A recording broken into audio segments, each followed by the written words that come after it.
नरेंद्र है और एक स्वामी विवेकानंद है। ये जो नरेंद्र और स्वामी विवेकानंद के बीच की यात्रा है, इसको बोलते हैं देह से देवत्व की यात्रा, शिव से शिवत्व की यात्रा, स्व से शिवोहम की ओर की यात्रा। और उस यात्रा का जो मंत्र है वो है ओम नमः शिवाय। ये मंत्र है, महामंत्र है। लेकिन इस मंत्र का हमने जितना अपभ्रंश किया है, ये युगों युगों से चलती आ रही हमारी सनातन धर्म की महानता है कि हमारे ऋषि मुनियों से, और खास मेरा आज जो भी कुछ मैं बोलूंगा तुलसी बाबा के चरणों में बैठ के बोलूंगा। मैं विद्वान नहीं हूं, मैं कोई बहुत बड़ा वेद पाठी नहीं हूं, मैं तो तुलसी बाबा का अनुयायी हूं। उन्होंने जो कुछ कहा उसी को लेकर मैं आगे बढ़ूंगा।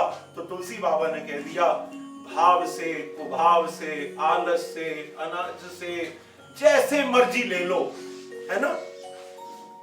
हो भाव कुभाव अलख आनस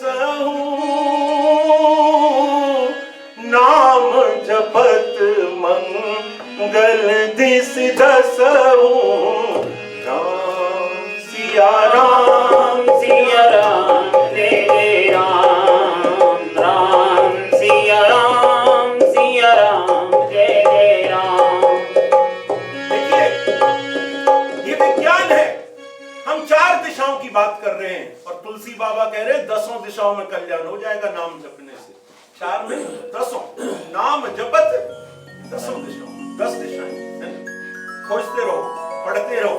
हाँ, रामचरित मानस को पढ़ के नहीं समझना, समझ के पढ़ना। हम पढ़ के समझते हैं और उसमें फिर कुछ निकालना शुरू कर देते हैं। यदि समझ के पढ़ें तो तुलसी बाबा ने पहले जो आराधना की है, वंदं गुरुपद पदम परागा सूरज सुभाष सरस अनुराग, सीताराम सीताराम रामा सीताराम सीताराम रामा अमय चांद। वंदं गुरुपद पदम परागा सूरज सुभाष सरस अनुराग, अमय चूरन चारों समन सकल भवरुज परिवार, सुकृति संबुतन विमल विभूति मंजुल मंगल मोद प्रसूर, जन मन मंजु मुकुर मल हरणी दिए तिलक गुंजन बस कर, श्री गुरु पदनक श्री गुरु पदनक मन गन ज्योति सुमरत दिव्य दृष्टि वो, दलन मोतम सोत प्रकाशो बड़े भाग गुर आवै दास, उगरई विमल उगरई विमल बिलोचन ही के मिटहि दोष दुख अब रचनी, सूझई रामचरित मन मानिक भूपत प्रकट जय जो जय खान, जथा सुवंजन अंज द्रग साधक सिद्ध सुजान, जथा कौतुक देखत सैल बन भूतल भूर निधान, गुरु पितु मात महेश भवानी प्रणव दीन बंधु दिन दानी, सीताराम सीताराम रामा सीताराम सीताराम राम।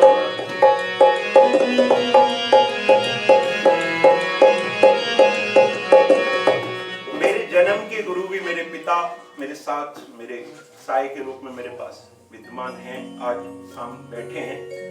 और रामचरित मानस के गुरु भी मेरे वही हैं। उन्होंने ही हमें सिखाया कि कैसे विषम परिस्थितियों में भी रामचरित मानस का आश्रय लेकर उस पर टिके रहना, उस पर अडिग रहना।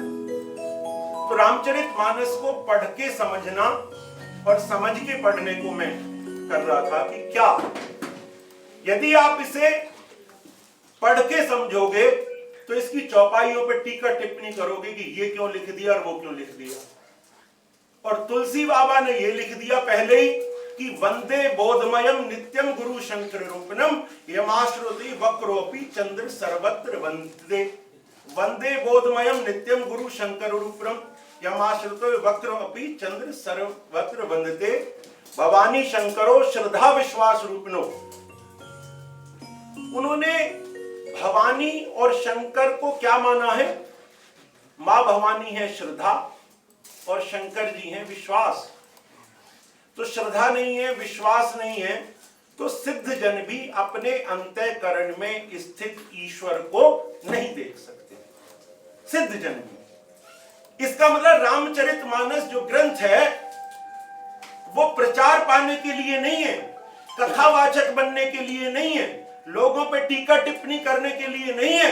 वो अंतःकरण में स्थित ईश्वर को देखने का एक विद्या है। और वो विद्या कब होगी? जब हम इसको गुरु ग्रंथ की तरह पढ़ेंगे।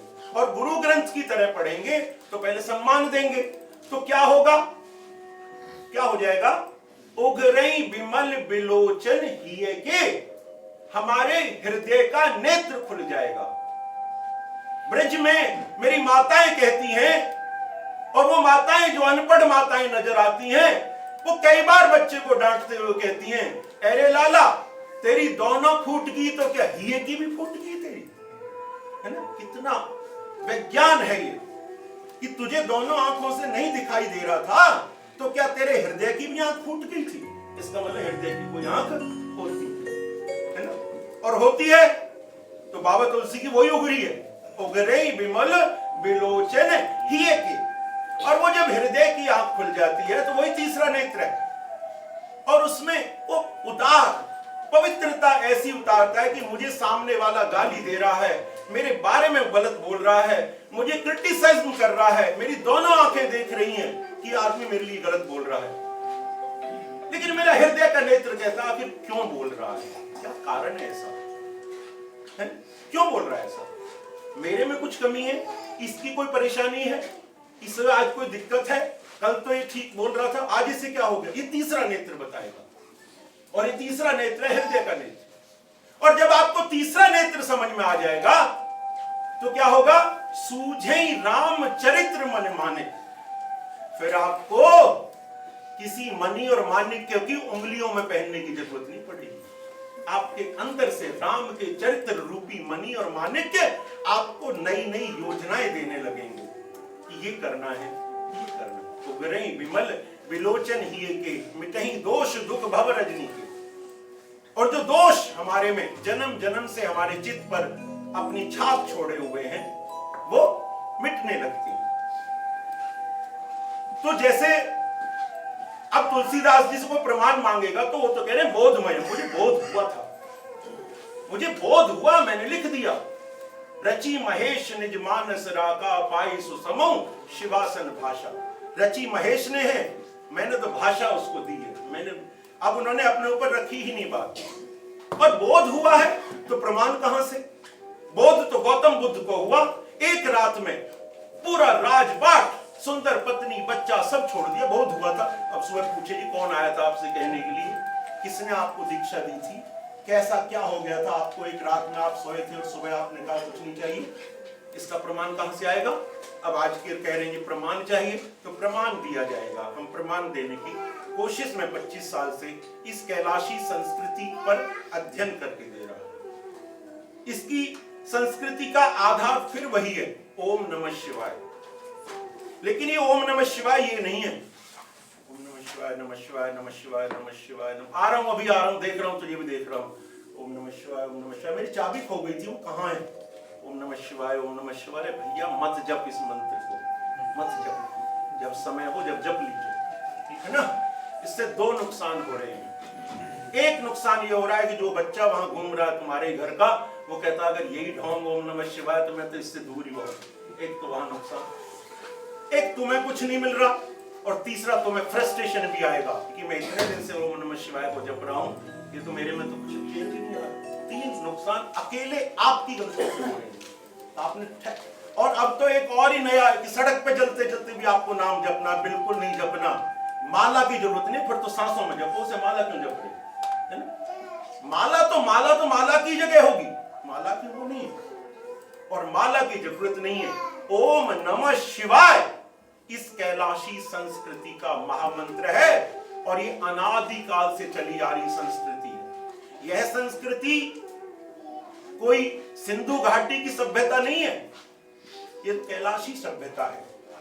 सिंधु नदी का उद्गम भी कैलाश से ही हुआ था और वहां का मंत्र या वहां का आधार है ओम नमः शिवाय। तो आप मेरे साथ पहले इस ओम नमः